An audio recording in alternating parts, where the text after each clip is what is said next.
Oke, selamat siang. Saya perkenalkan terlebih dahulu, saya Ahmad Rizal. Gue Syarifana dan saya Nabila Nur Sabrina. Saya mahasiswa Unindra, tahu Unindra? Iya, tahu. Oke. Sebelumnya, boleh perkenalan namanya siapa?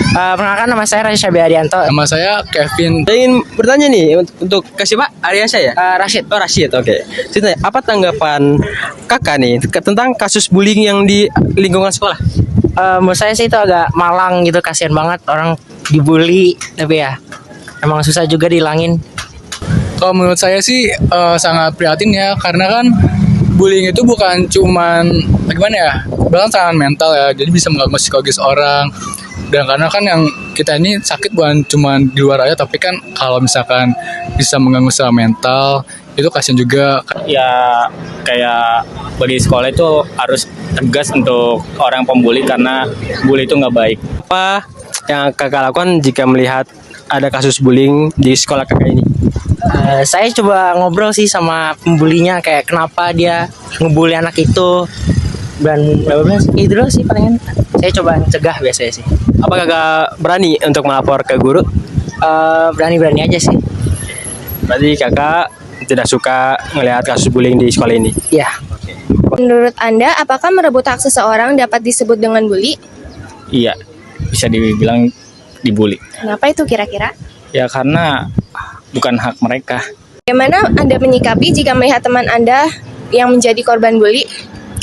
Menyikapinya ya membela mereka yang sebagai teman saya itu sedang dibully. Pertama sih ya, harus saling menerima perbedaan.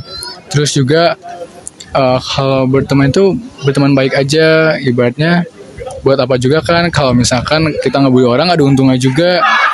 Itu cuma biasa orang-orang kayak gitu, kayak cuma mau senang sendiri bisa ngebully orang dan ngeliat orang tuh nurut sama mereka nih. Dan biasanya yang suka bully ini tuh berkelompok, karena kan saya punya teman, jadi teman saya ini deketin saya.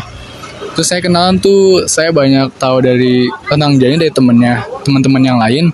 Itu kalau dia ini korban bully. Dan memang korban bully ini bisa dampak juga gimana cara dia berinteraksi sosial, kayak sering gugup, terus cara ngomongnya itu beda deh gitu kan. Terus pendiam juga. Jadi dari sudut dampaknya juga kalau misalnya dia tuh kena bully ya, dia tuh kalau misalnya ketemu orang jadi jadi kurang bisa berteman gitu. Jadi sebenarnya buat orang-orang yang suka ngebully, mereka semua cupu kalau sendiri. Jadi gimana ya, kurang-kurangin lah gitu kan. Dan yakin kalau misalkan saya ketemu orang sering dibully nih, saya nyikapin itu dengan pertama ngomong lembut, terus terbuka juga sama mereka nih. Jadi nggak yang benar, kalau mereka mau cerita dengerin sampai habis, jadi pendengar yang baik juga gitu. Dan sebagai saya nih, temen yang dengar cerita teman saya itu yang suka dibully, saya jadi banyak tahu juga kan tentang interaksi sosial di masa sekarang, apalagi di masa SMA. Terima kasih kakak. Terima kasih ya Kevin. Terima kasih.